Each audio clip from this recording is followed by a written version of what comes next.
Hello, hello, streaming live here. I'll be starting content in a few seconds while I wait for everything to load up. All right, I see we're live in Smoothie Shred and Instagram.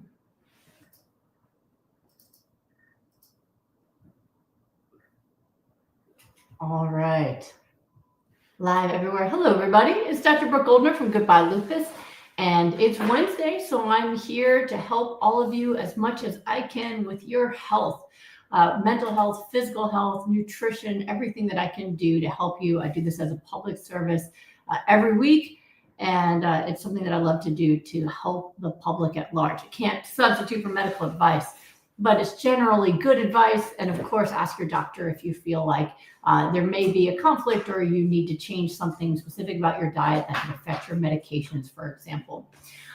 So before I jump into everything, I do want to remind all of you that for the holidays, my gift to you is to encourage you to take back your health. And so my online classes are free right now, all the way through January 7th.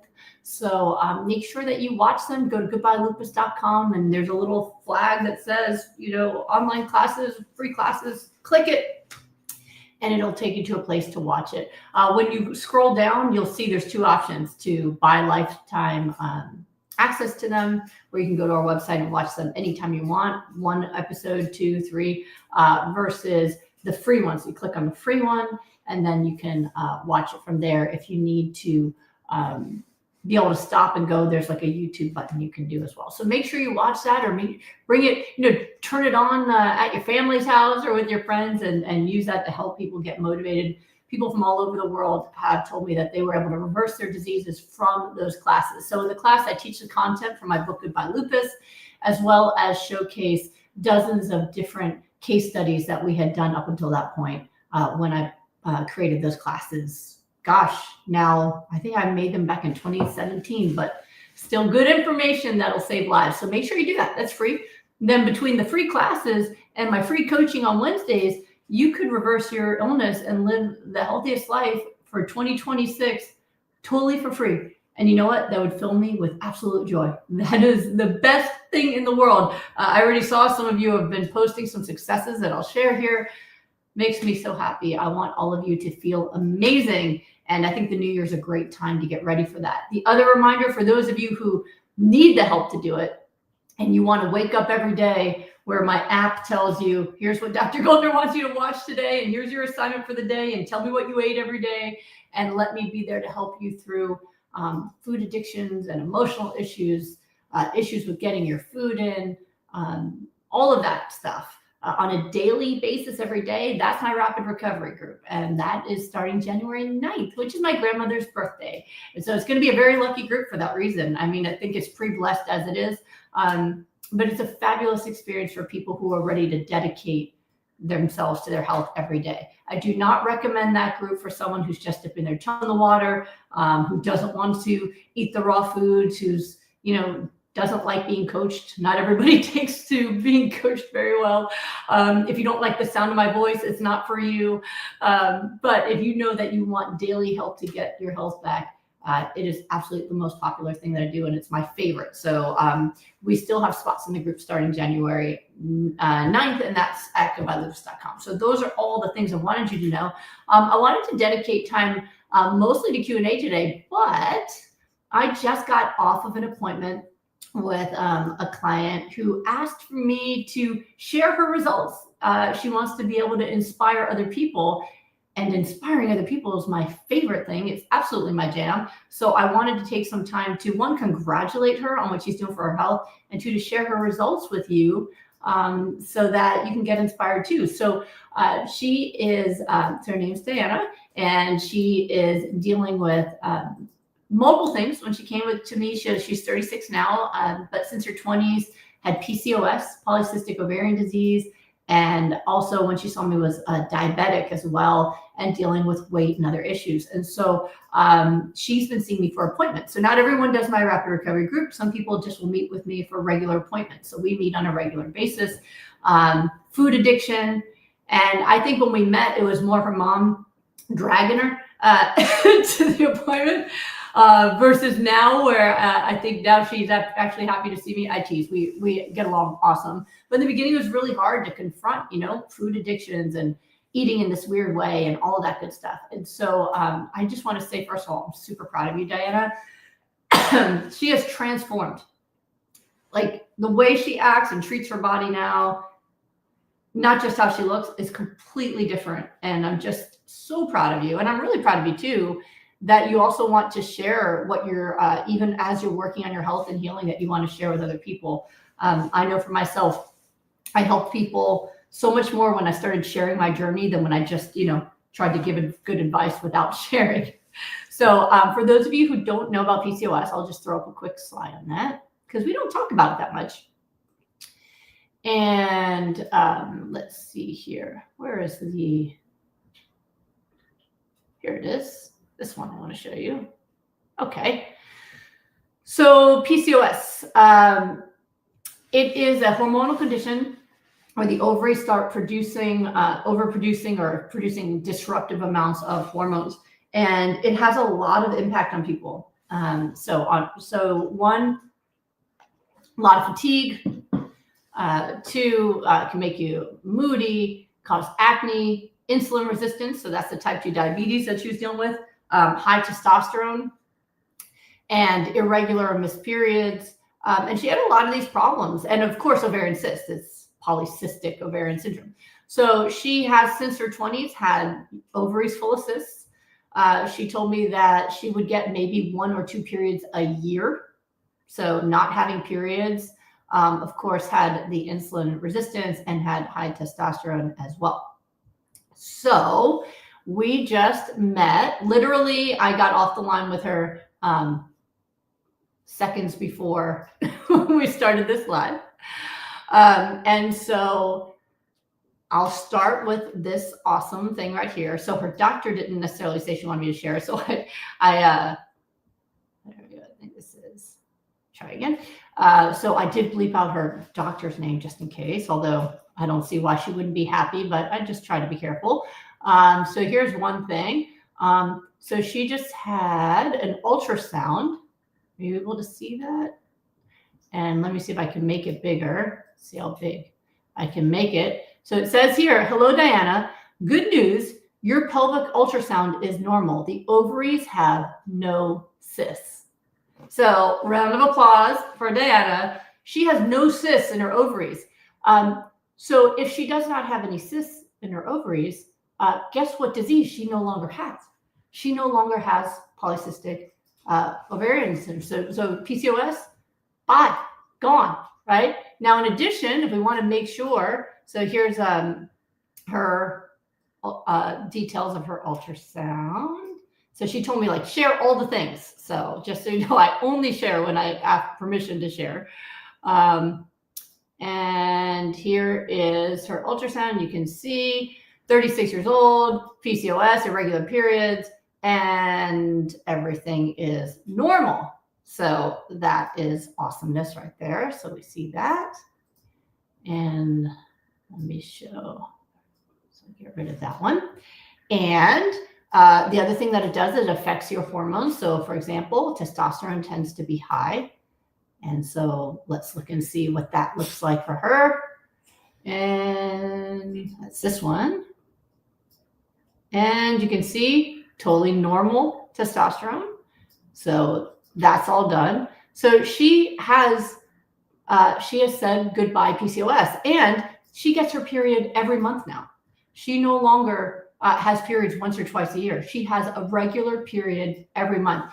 And so she is doing my protocol. So she does, I think that alternates between hypernourishing and the Goodbye Lupus protocol in terms of she'll add tofu, but she's doing raw foods, occasional tofu or beans, and she's been doing this for some time now. The other things that she's been able to do, so her periods are normal, the cysts are gone, weight loss. She has lost a ton of weight. She's got a little waist that's showing up. I'll show you a picture in a moment. But in terms of energy, as I mentioned, people with PCOS tend to have fatigue, low energy. She's working out over 7 hours a week now. She's doing Zumba. She's doing strength training. She is working out and has the energy to work out. she'll work out 6 days a week now and has the energy to do that and work and hang out with her friends. So she's got tons of energy, and her A1C, she's been chopping away at that. The highest that I remember is 9.3, and she's gotten down to the mid 7s now. So she has been taking, just reversing that as well. And her TSH, her thyroid was slow. It used to be her TSH was at 8.7. I've seen it as low as 2.8 now. So goodbye PCOS, goodbye hypothyroid, and she's saying goodbye to diabetes. And she's doing this every day, putting the work in and eating right. So Diana, I think you already are an incredible inspiration. And I do hear people ask me about PCOS, so I was glad to be able to talk about that. And she sent me a picture today of the picture on the right is the first day of being plant-based. So she was eating a standard Western diet, tons of dairy and meat. And it was day one of deciding to be plant-based. And then the recent picture, you didn't tell me when you took this picture, Diana, but it's a recent picture. And I'll show you the difference of what she looks like from one to the other. Here we go. So let's see if I can make this. So it's a little bit not lined up, but I think that we can all see from here, day one plant-based to where she is now. I actually think she looks younger. I think she looked like she was in her 30s before and now looks like she's in her 20s now. Diana, you look amazing. And I am so freaking proud of you for what you've been able to do for your health. And I'm proud of you for wanting to share your journey. You know, sometimes people think that they can't share their journey until everything is perfect. And I think that sharing while you're on the journey is perfect, because there are so many people who want to be where you are. So even while we're still working on chipping away at the A1C, and it's 2 points lower than when you started, no more PCOS, losing that weight, tons of energy, normal hormones, regular periods. You're doing amazing, Diana. So I think everyone say good things to her about how amazing she's doing, because she deserves huge applause to everyone. And look, oh, I see all these people celebrating you. Oh, she commented. It was 2 weeks ago, that picture. And look at all those comments coming in on YouTube for you. You're doing amazing. Super, super proud of you. So thanks for letting me share that and inspiring everybody to see what's possible through daily work. It is eating right and exercising. I know everybody wants it to be something else. But it is, she's doing it the real way. She's putting in the work. She's eating right and she's exercising, and she's making this happen. So well done. I'm super, super proud of you. And her attitude about it is awesome too. So I think you're doing amazing, and you're a huge inspiration. All right. Let's see here. So for any of you who had a question today about PCOS or type 2 diabetes or any of that, you are already you already have your answers. So I'm happy to see that. All right, let's see. I did see that there were some other folks that were celebrating. Oh, if I see them, I always like to share them. So I love celebrations, if you haven't noticed that yet, because this is where the inspiration comes, right? I mean, it's things like this right here, like says, reverse pre-diabetes thanks to you. I'm wishing you and your family a happy holiday season. Well, thank you so much. And congratulations. What a great gift you gave yourself, is reversing your disease. And so that's fabulous. I have never seen anything work faster than if you apply like my Goodbye Lupus protocol. People's A1Cs will just drop like a rock. So I'm really, really happy to see that. All right, let's see. All right, let's see what we got going on for questions. So since I started on YouTube, let's check over there. Okay, Megger Fitness. Hi, Dr. G. Thoughts on using balsamic vinegar salads? The one I have here has 8 grams of sugar per tablespoon. That's a candy salad is what my thoughts are. Balsamic has made me sad. It's made me sad because it used to be more like the typical vinegars out there. Most vinegars, by the way, have no sugar in them. And over time, it's gotten more and more sugar in it, to the point now where, first of all, they're lying on the label. All right, let me see if I can pull some up and show you what I mean. So they are lying to you. Do you remember, y'all, back in the day when the corn syrup became a thing? And in the beginning, they were labeling stuff with corn syrup, sugar-free. Do you remember that? Those of you who are as old as I am, you might remember the betrayal of that, because there was no added sugar, right? And that was true. There was no added sugar, just corn syrup. And so people were eating this stuff and saying, why am I getting so sick and so overweight? And not realizing that they were eating pure sugar and were being lied to. Well, balsamic is doing this now. Let me find you a good example here. Okay. Here's one. Sorry if it's your brand, but I'm calling out balsamics now. It really makes me sad. So balsamic is doing this thing where it will say on the label that there's no added sugar. And what it says is in there instead. So I don't know this company. I just looked up balsamic and picked something. So let me show you here. This is just a random company. I'm sorry if it's your company that I just found online, but I just want to show you. So you see how the ingredients will say there's nothing in it, but this might be hard for you to read. It says grape must, wine vinegar, sulfites. Grape must, wine vinegar, grape must. So grape must. What is grape must? It's concentrated sugar from grapes. So what you'll see is on a label like this is it will show, let me see if I can just find one of these labels to show you here, one that kind of gives you a nice, oh, here's a good one. Oh man, it keeps moving on me. It doesn't want me to show it. Okay, here we go. I don't know if you can see this. It says total carbs, 10 grams, sugars, 10 grams per tablespoon, 1 tablespoon. So I have a problem with this because while it is true that there's no sugar added, like they did not pour sugar in, grape must is a sugar. And if your balsamic vinegar has 8 to 10 grams of sugar in a tablespoon, it's Coca-Cola. It's candy. So there is, stuff like in my recipe book, I have recipes that have balsamic and it always says low sugar balsamic. There are some out there. I hesitate to say brands because even the one brand that I used to find now made a new product that has more grape must in it. And so it's like, depends on which flavor you get, whether it has low sugar or high sugar. So what I'd say is this.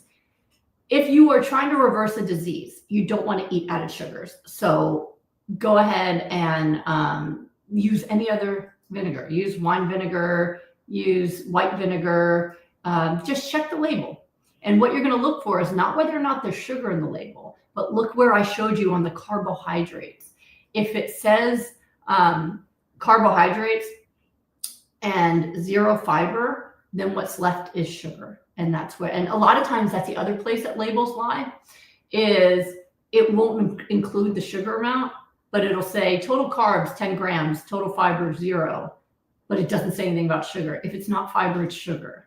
So it's often hidden, and it's a problem with how regulation's done on labels. It's just how it is nowadays. But yes, so that's my answer about balsamic and why, because I've had people get annoyed with me that they couldn't use balsamic.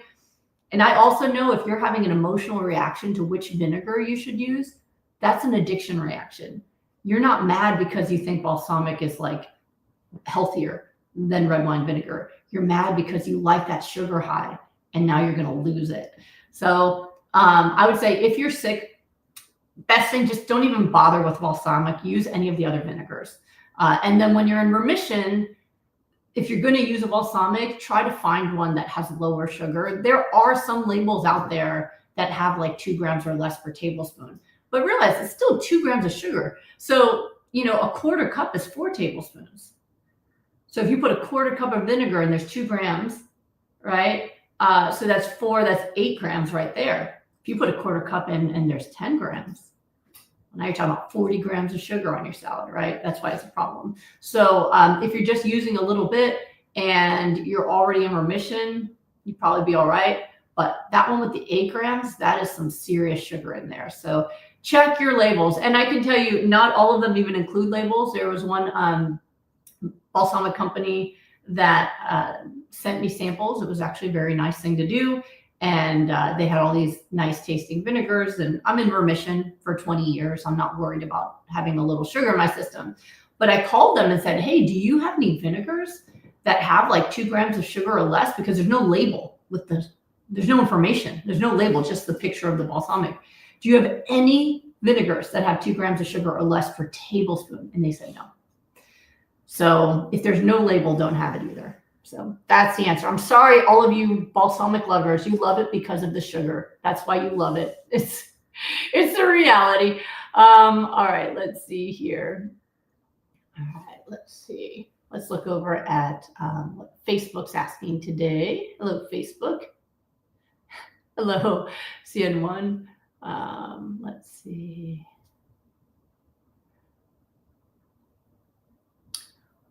You guys are so nice here. Oh, let's see. Oh, Heather is celebrating. Hi, Heather. It's good to see you.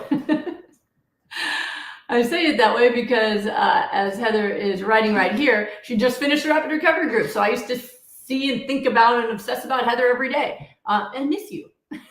So celebration, just finished the rapid recovery group. I can't tell everyone enough how amazing it was. It reversed my fibromyalgia symptoms. My chronic pain headaches dropped. My A1C, it reversed my fibromyalgia symptoms, my chronic pain headaches, dropped my A1C. I'm on a roll back to health. So congratulations, Heather. I'm so proud of you for what you've done. Awesome. All right, question. You don't have to ask me questions in Wellness Wednesday. I give all of my group graduates my cell phone number so you can text me your questions, but okay. For the group, does black salt in our dressings count if we eat the dressing right away? If you're still in recovery, just eat it directly, just so you know, and let your dressing be bonus. If you're in remission and you're just enjoying yourself and you eat it right away, you can probably get away with it just fine. Congratulations. I'm so happy to see you here. You're not tired of me yet after 6 weeks? All right, let me see here. And she wrote, if you have any reservations about the rapid recovery group, just do it. You won't be disappointed. Thank you, Heather. You crushed it. You did so well. All right, let's see. All these congratulations for Diana. All right, let's see. All right, Betty wants to know, severe MCAS where you only tolerate potatoes, celery, and cabbage, no flax or chia oils. What do you do? Can you do it without the omega-3? Well, first of all, sorry that you're struggling so much. I would say if your MCAS is so severe that you can't eat anything besides those 3 things, then make sure you're getting whatever medical treatment you need. I met with someone once who had such severe MCAS, diagnosed medically, that she not only reacted to foods, but smells, and she couldn't leave her house because if she smelled someone's perfume, she could collapse and not be able to breathe, like real allergies. And in order to be able to eat anything, she had to get treatment. And there are new treatments out there. She was getting one that was an injectable treatment like every couple of weeks. And as long as she had that, she could actually eat anything, which then made healing really easy because we didn't have to be so careful. At least on that list, you have a high nutrient vegetable. So you have cabbage, you have a low nutrient vegetable to add to it. You have celery. It's hard to believe you can't eat other things like lettuce, for example. There's not really anything in lettuce that should stimulate you. There's lots of low histamine food choices. So it sounds like it's an extreme allergy. So get whatever medical treatment can help you so that you can eat. And with the other one, sometimes it's not what people think. So I've had folks who thought they were really sensitive to things like chia oil. But when we did it really slowly, they weren't, like starting with like a half a teaspoon in an entire smoothie and realized they had no reaction. And we slowly crept it up and they were able to do it. But if you have a severe allergy where, you're not gonna be able to breathe, I wouldn't want to mess with that, especially without knowing more. This is a situation where I'd really like to meet you so I could figure out exactly what you're sensitive to and come up with more personalized plans for that. But start where you can. If for now you don't think you can do omega-3, you can still at least get nourishment in and not eat things that are inflammatory. That's always a start. All right, let's see here. Oh, everybody was giving big wows to you, Diane. I'm still seeing them all. Everyone said you keep up the great work. All right, let's see here. Willow Tucker wrote, rapid recovery is life-changing. I'm so glad. So that's our goal. We don't want to just help people's numbers better in 6 weeks. We want people to live better lives and be happier. And we want people to change over that 6 weeks and live their life in a different way. So it makes me so happy when I see that. And to see you guys still here. All right, let's see. Heather, never tired of you. Thank you so much for everything. You're so welcome. And text me if you have questions. That's, once you do the group, you're family now. All right, let's see what Smoothie Shred is asking.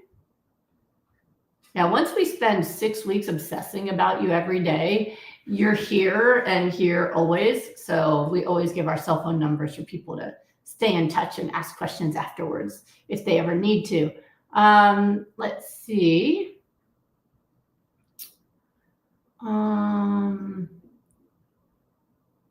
Let's see.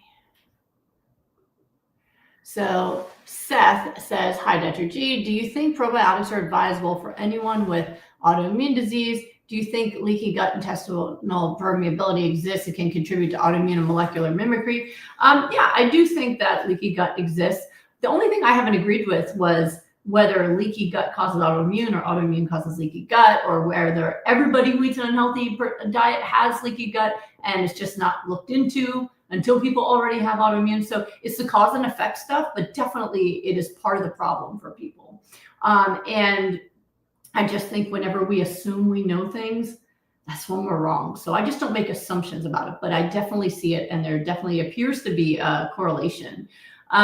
So are probiotics advisable? I have found most folks feel a lot better when they do probiotics in addition to changing their diet. It helps their microbiome adjust and adapt faster. But some folks will tell me like their gut feels totally happy on plan and they don't take them and they feel fine. So that's totally up to you. Let's see. Alina, I'm 5'6", I weigh 102. I'm on my 5th week of GLP. I'm healing GERD and possibly Hashimoto's. I eat until I'm full. My cruciferous vegetable is cabbage, which I tolerate best.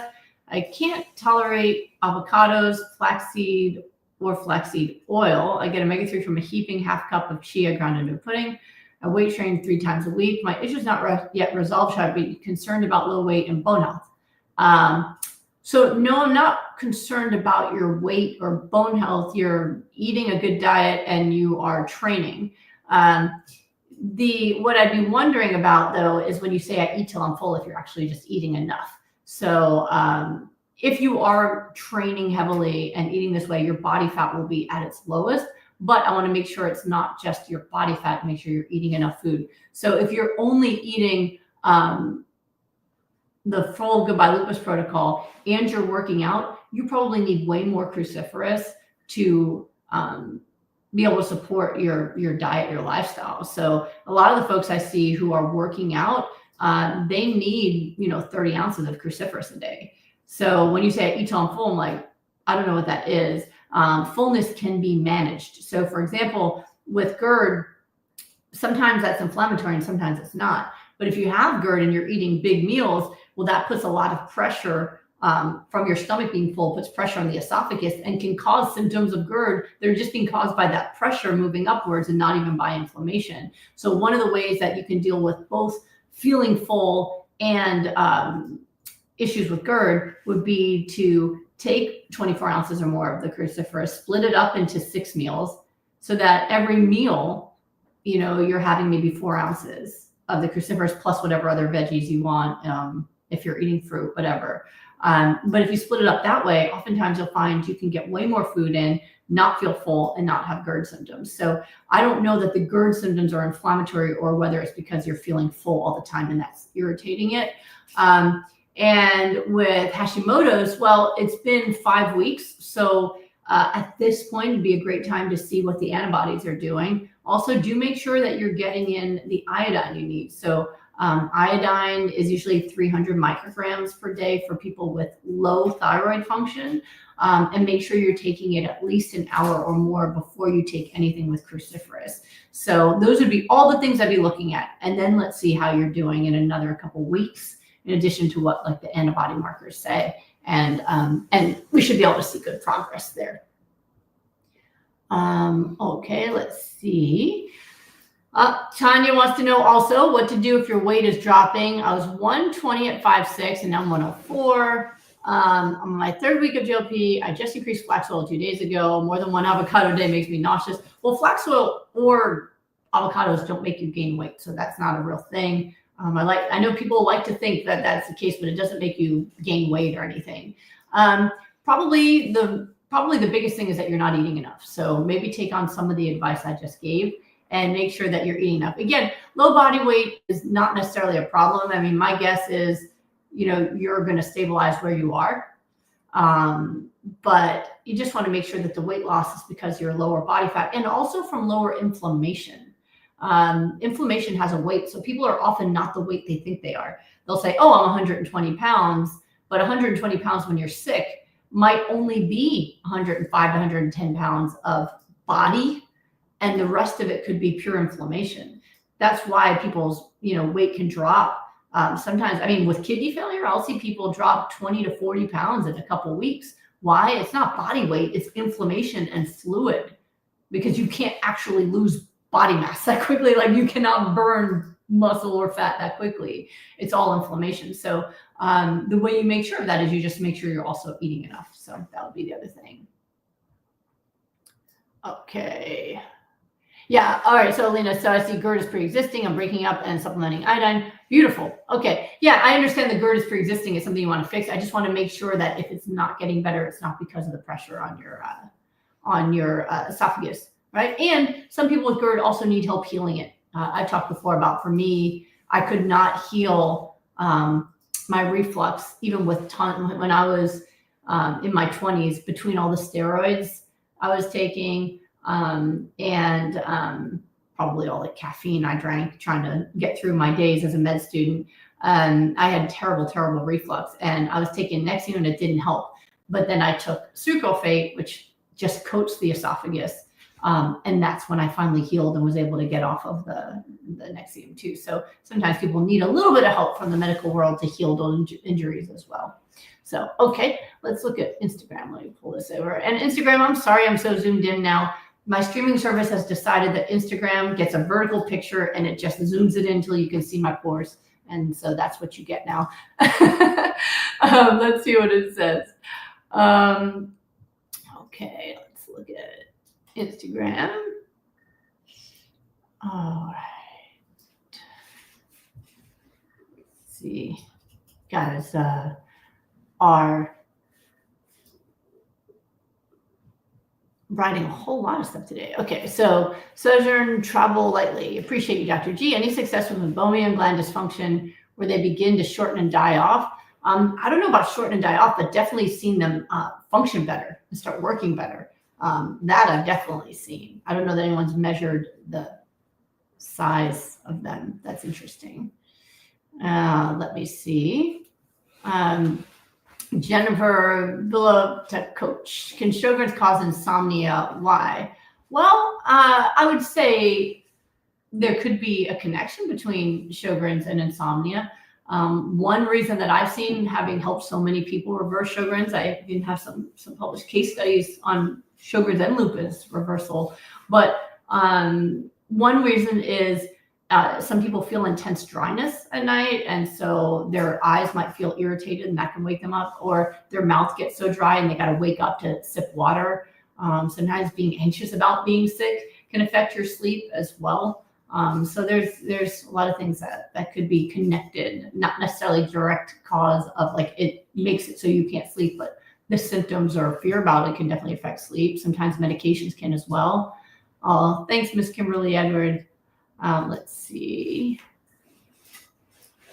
Oh, let's see if I can share this. I'm going to try. It's harder for me to share on Instagram, but I'm going to try because it's a good one. Let's see. Instagram. You guys are filling me up today.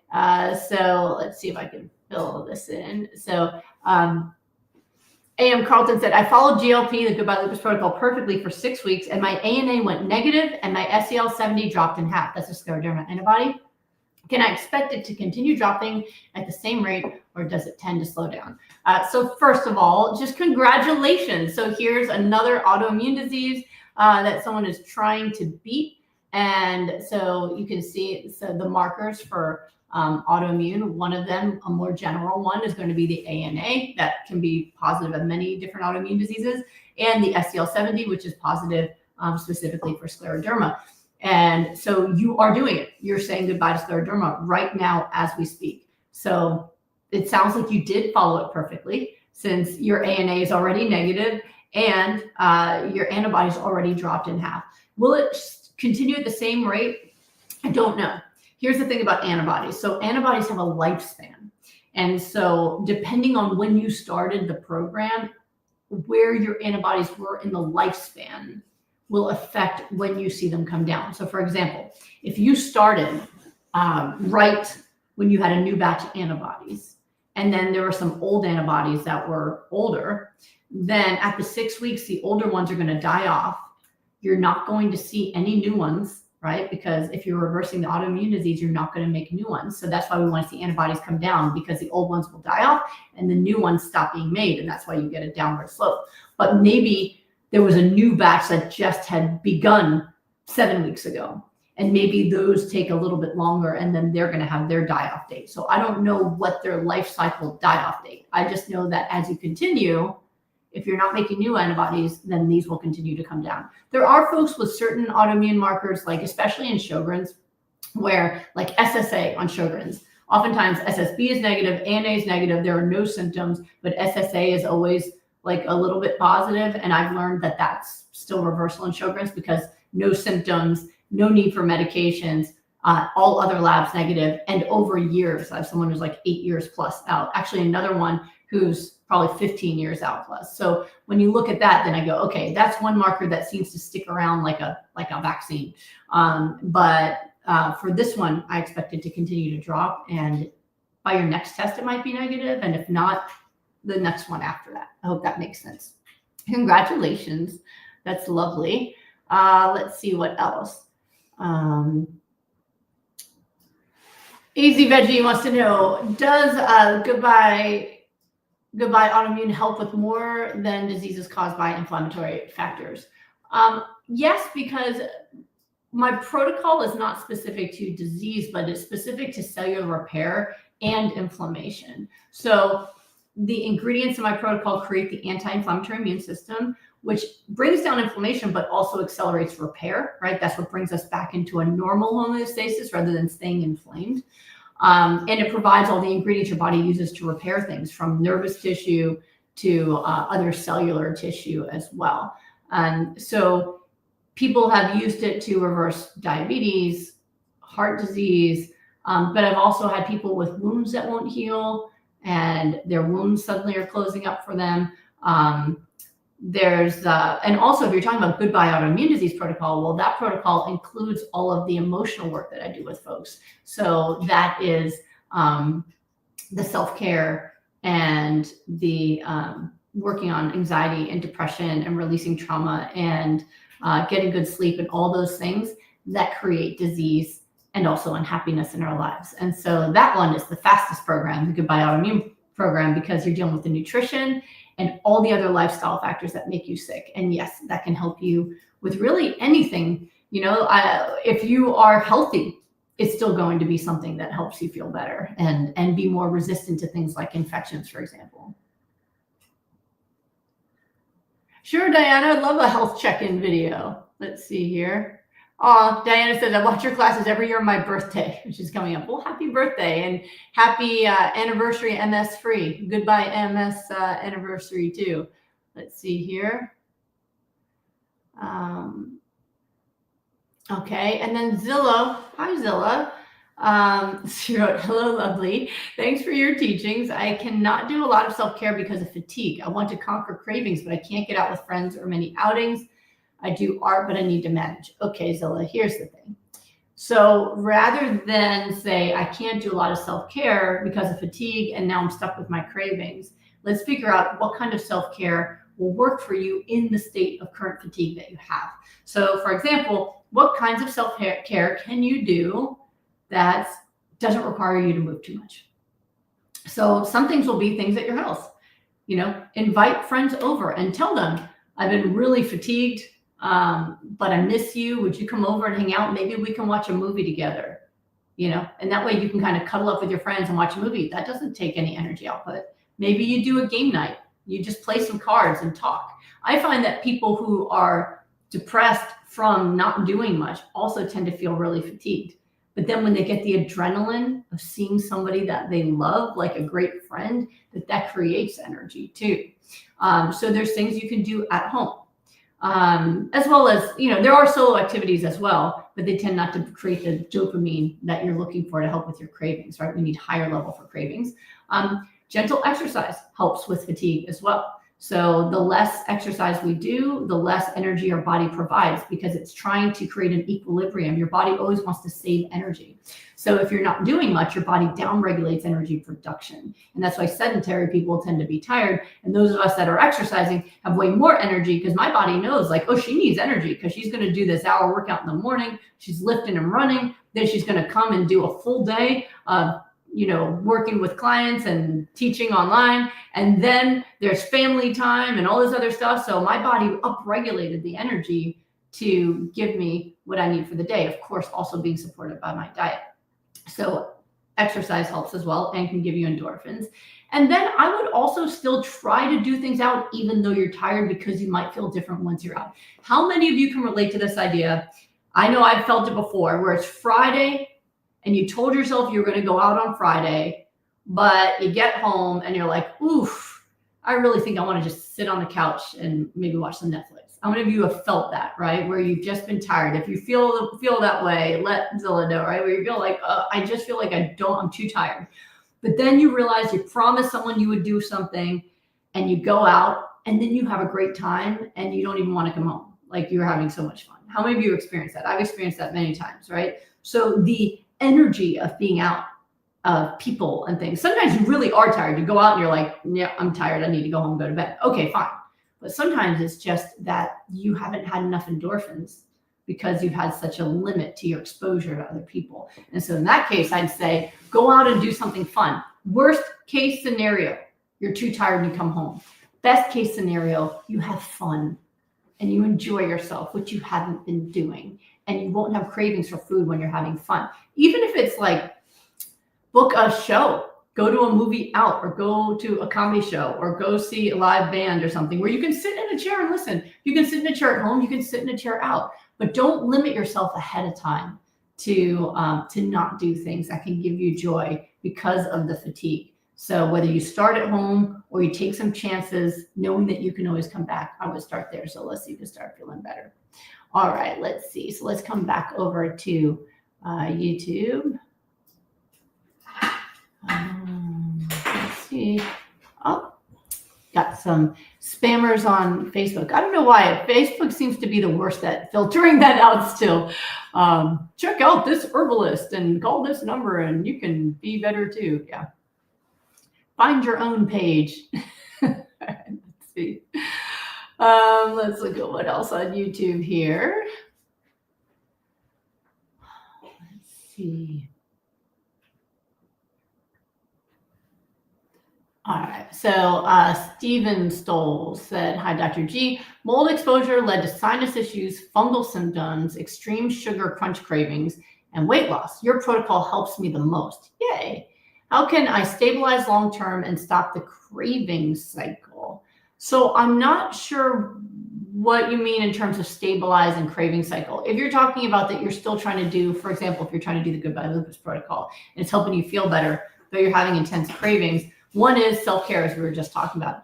Two is if you have fungal issues, that could also make you crave things like sugar. So make sure that you're also getting whatever treatments you need to kill off any fungus that's still trying to live where in your body, and instead replace it with some good probiotics. But cravings for like food cravings tend to be most intense when people aren't getting the endorphins they need. So high intensity exercise, high intensity fun, novelty, adventure, all of those things give people the endorphins they need so that the body stops looking for it from food. All right. Marjorie Hart, Dr. G, labs done for kidneys with Wegener's, tanked after desserts at Thanksgiving. My creatinine went from 0.88 to 1.24. Ouch. GFR 80 to 50. Can kidneys change that much after one bad night? Yes. So I am not one for hyperbole when it comes to giving recommendations about how important sticking with the diet is. It sounds like it when I say like a one bite can hurt you. It may not be true for people who are otherwise healthy, and other people might get away with it. But the reason I learned that a bite can hurt is because of kidney failure. Because after publishing Reversing Kidney Failure in 6 weeks, getting someone off the transplant list by doubling her kidney function in 6 weeks, suddenly I see people with kidney failure day in and day out since then. Makes sense, right? I have great results with it.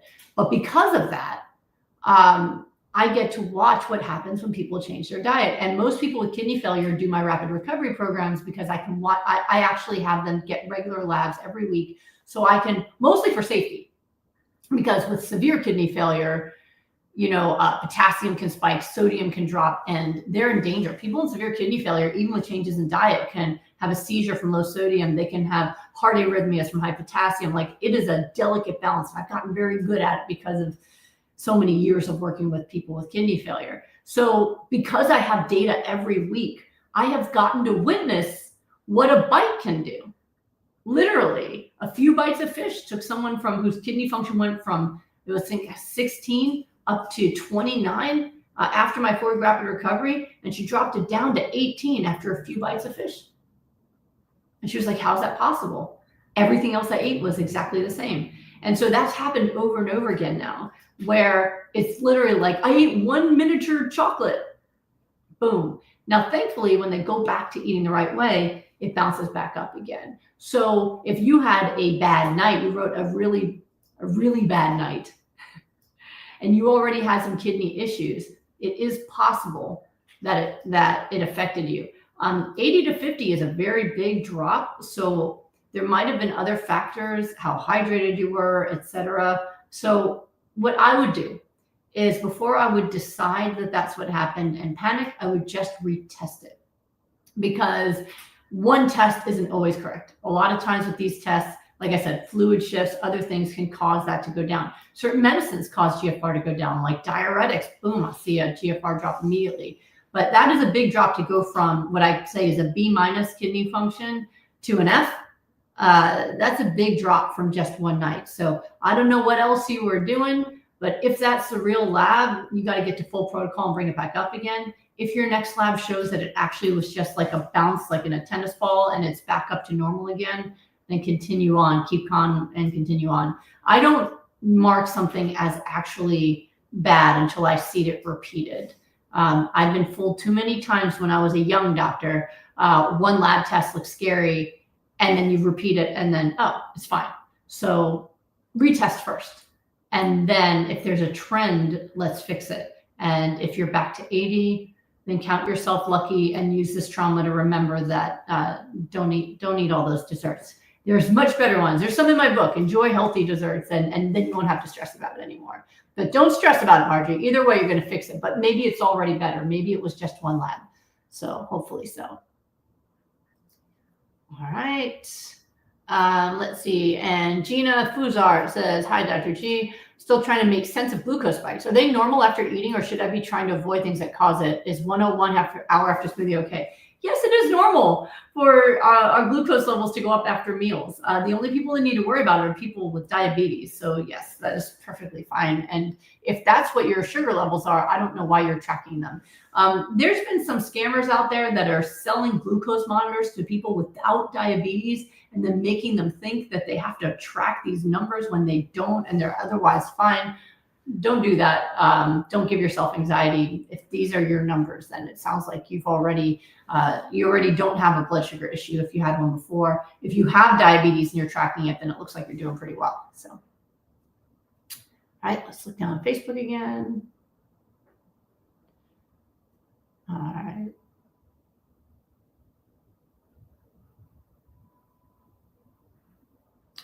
Let's see what people on Facebook are asking.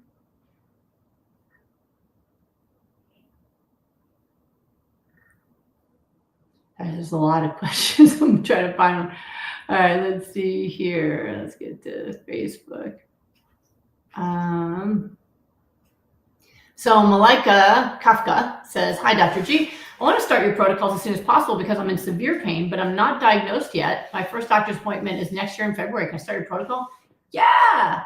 One of the best things that happens is when people start my protocol while waiting for the rheumatology appointment, and then they get there and they're told, I don't even know why you're here, because they're already pain-free and they're feeling fine. So it's a great thing to do. If you want to avoid a bad diagnosis, start now, because you've got a couple months. That's plenty of time to start making a difference. Go, do it, Malika. Do it. Oh, thank you, Carmen. That's sweet of you. Said you were the best. I like the "I were the best" one. That's great. Eliana, is miso paste? Hi, Eliana. Is miso paste okay during step down? Yes. Let's see here. All right. And then Fuzami Kefaz, hello. You encourage exercise, which is great. What can you say about increased creatinine and lab result as a result of exercise, which could affect the result of GFR? Most of the time, that's not a significant thing. I don't see a picture of you as a bodybuilder in the picture on Facebook. Most of us will not exercise enough to create a negative result on our creatinine, our GFR. You have to create some pretty good muscular micro trauma to affect that lab. So I even had the person I was talking about who I published who doubled her kidney function in 6 weeks. By the way, her doctor told her it was a waste of time and money. She was getting a transplant and that's that. She did it anyway because she was like, what's to lose? And she went from not being able to leave her couch to full on exercising at the gym, lifting weights, and she still doubled her kidney function. So there wasn't a negative impact. I think that is one of those fears they put out there that if you already have super high creatinine, maybe if you do really intensive workout, you're going to overload the kidney somehow. But I haven't actually seen it. But you don't have to do super intense exercise. You can do lighter weights. You can do body weight, other things. And I have not seen it do anything but help people. Okay, let's see here. All right, smoothie shred. Let's see what's here. Lillian says, can I ask what the max of nutritional yeast you would recommend a day? I was doing at least 15 tablespoons through my fully raw protocol. I now reduced to 4. Is it still too much? I've never measured a negative response where I'd have to go, oh, that's too much. So 15 tablespoons. So let's see, if 8 tablespoons is a half a cup. So you're doing like a cup a day. It's just, you like nutritional yeast, I see. I haven't seen it be a problem. So if you are already stepping down and feeling good, I would say it's not bothering you. I don't see a problem with having a quarter cup a day, which is 4 tablespoons. So with that one, I would really make that a personal thing. If you personally didn't feel well on it, then I wouldn't use it at all. But if you're feeling great and it's working for you, I don't see a problem. I make all of my recommendations very practically off results. And so far, I haven't had somebody who, had like, they were fine on a certain amount of nooch, and then when they went up higher, they had a problem, or else I would say it. So I think you're fine. Let's see. All right, let's see here. All right, Adrian's. Hi, Dr. G. I've been following Goodbye Immune for the past 2 months. The inflammation in my middle knuckle and wrist has not resolved. Anything I should try differently? Okay, so this is a fairly common issue. So number one, I'd be looking at, before I'd say to do anything differently with your diet, has everything else gotten better? So if you used to have RA pain in your knees, feet, ankles, head, shoulders, knees, and toes, right? If you had it everywhere and now you just have some inflammation in your middle knuckle and wrist, that would be awesome improvement. And it could also mean that this is something else. So what I look at is, do you have recovery anywhere else? Did your RA markers go down? Rheumatoid factor, CCP, the different markers like SED rate. So if everything is showing improvement and you're just stuck with inflammation in that area, it's one of two things. Again, this is a very common area for it to get stuck. One could be you need more time, but the other common issue is with your fingers and your wrists, often that the problem with it healing at the same rate as everything else is how much you use it. So we've seen other folks with the same problem where the other pains are better, all these other things are better, but like knuckle and some wrist issues.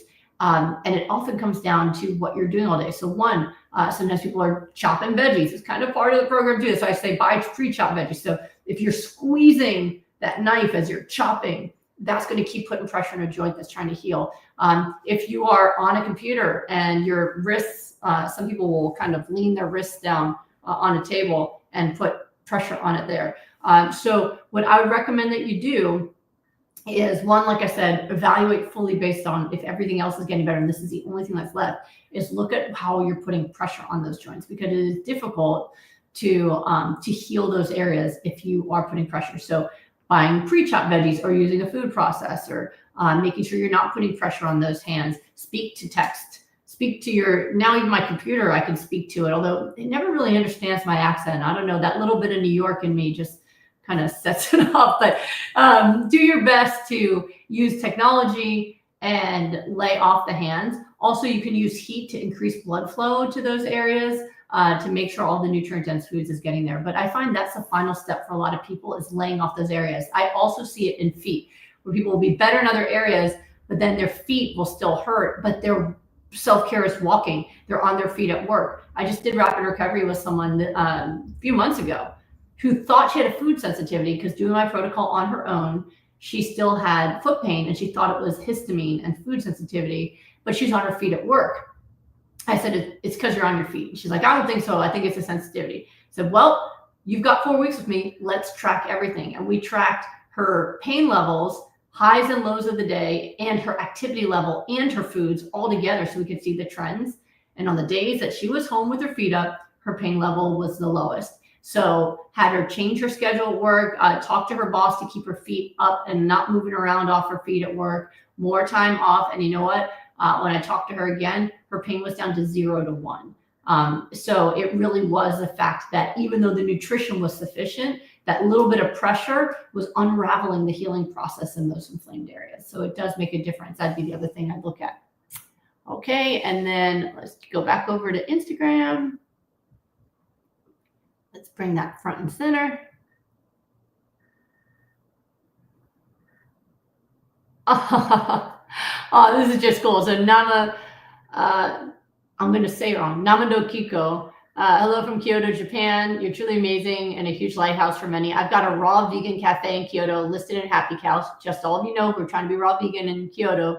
I'll be happy to make your green smoothies and raw treats. That's awesome. We were just in Tokyo over the summer. I wish I knew. We'll definitely be back in Japan. We absolutely love it there. So that's really cool. That's really, really cool. Thanks for letting us know. All right, everybody, let's see.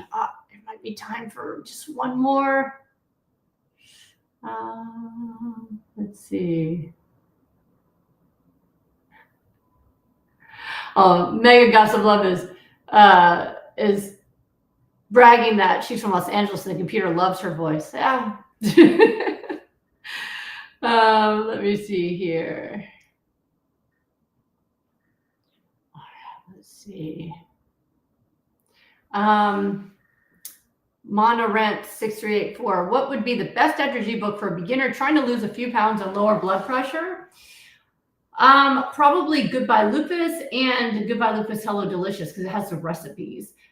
If you want to not spend any money, go to smoothieshred.com, and that's a free website we have that teaches people how to hyper-nourish, and there's videos that even help with things like exercise. So that would be a really great place for you to start so that you can lower blood pressure and get yourself healthier and fitter. It is the new year, So this is the best time of year. Everyone's the most motivated. Everyone's the most motivated to change their lives to get healthy at the new year. So use it.